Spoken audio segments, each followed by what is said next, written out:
We arrived at the road, so the first thing that we have to do, because we are all EMTs, is to save lives. Right. And that's going to give you an answer to your question that you just asked. But Baruch Hashem, that we managed, even under fire, under the horror, under everything that we saw, we went through car. People were lying on the street. We just checked the pulse.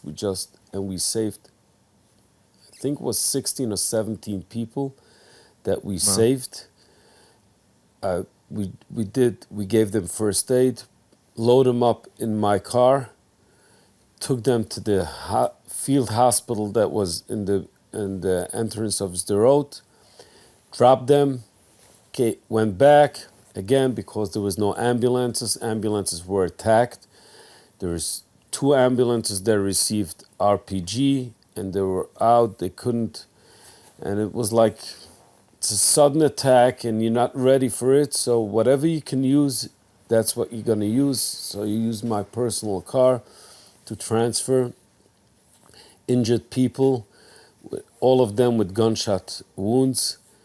And I don't know how much stayed alive, but for sure 6 people that I spoke to afterwards that are alive and that they're back to the families because what we did. So this is like a small relief, and if it would be only this, it will be a full relief. But whatever we saw afterwards, so I would say it's a bit of a relief that we had. The second thing is, after we finished that, then we went to collect the bodies that were all over. In cars, outside of cars, in front of houses. We went through, and first of all, to put them in body bags. And we had a volunteer that he's not a Yid with me, that he came from Ashkelon, and we had him write down on a piece of paper where it's packed, the bodies. We didn't want it's not covered a mess to leave them without covered. So that's what we did first. And he wrote it down. I saw a truck parked on the street. I just broke open the lock and we start to take the bodies into that truck.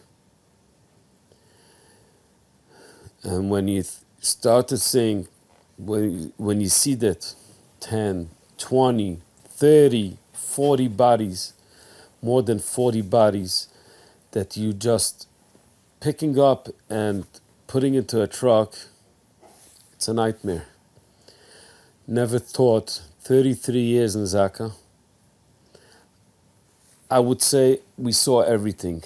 I saw everything. We saw, but to come and put in, we know we were in Haiti, we were in earthquakes all over. We saw a lot of dead bodies. We saw thousands and thousands, but it wasn't our brothers and sisters. And when you know that you have to go and pick up your brothers and sisters, so the first thing you see that you recognize that you have to do is just to disconnect your thoughts with your work. It can't be connected. If not, you're collapsing. So this is a technique that we're taught. Just disconnect yourself and just go into work. You mentioned that, if I can just jump in for a moment, Yossi, you mentioned that that disconnect in order to simply function and to execute the type of work that you're doing, it requires that disconnect. It requires that compartmentalization.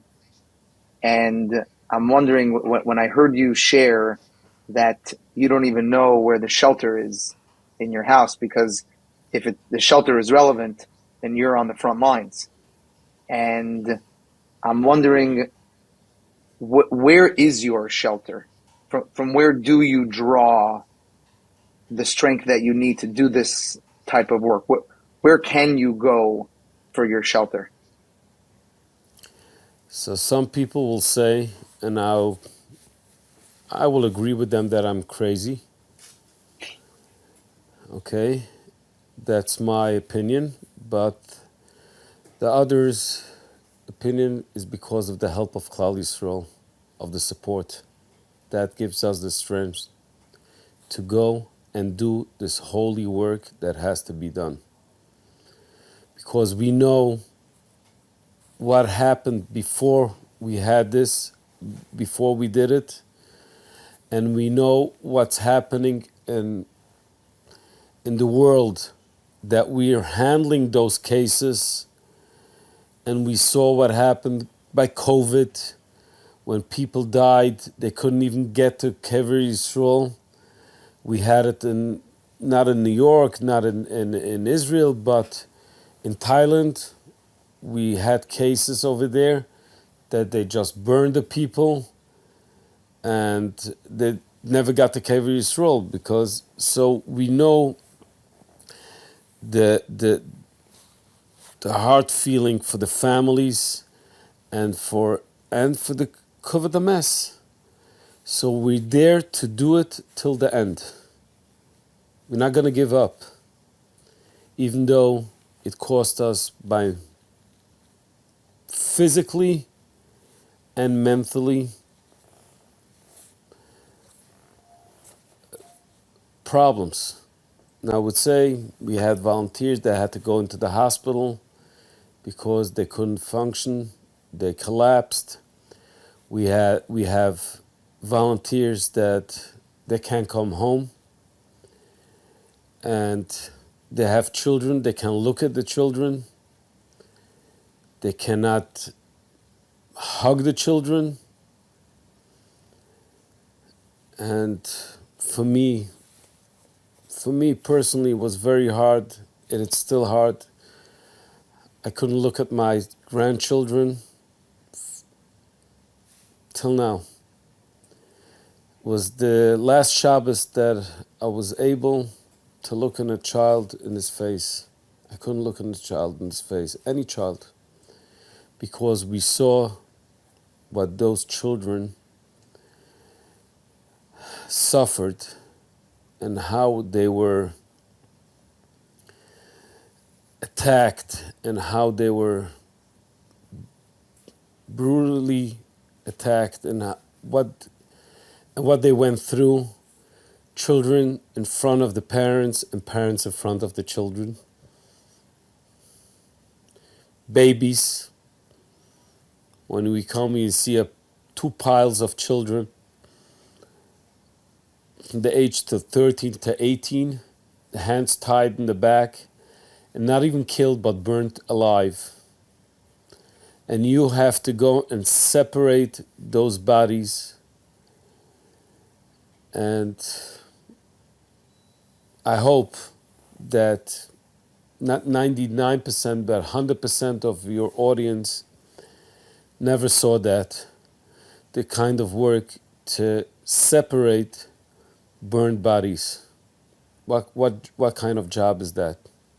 And it's children, and you see that and you think you have the same age of children, and when you come home you have to confront them and you can't talk. You have to look them in the eyes. Our volunteers collapsed. Just plain collapsed. When you go into a house,